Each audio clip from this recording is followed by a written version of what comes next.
Can't you post on threads using Android?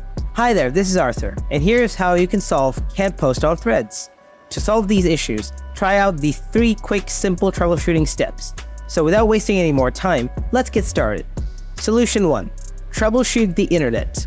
Open Settings, scroll down, tap Additional Setting, scroll down, tap Developer Settings, scroll down, enable Wi-Fi scan throttling, scroll down again, also enable Always Mobile Data On.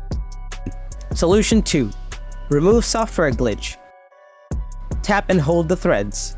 Tap App Info, tap Clear Data, then select Clear All Data. Solution 3. Check updates for threads. Open Play Store, type threads. Now check for an update. If there is an update, then update it, and if there's no update, reinstall the app on Android.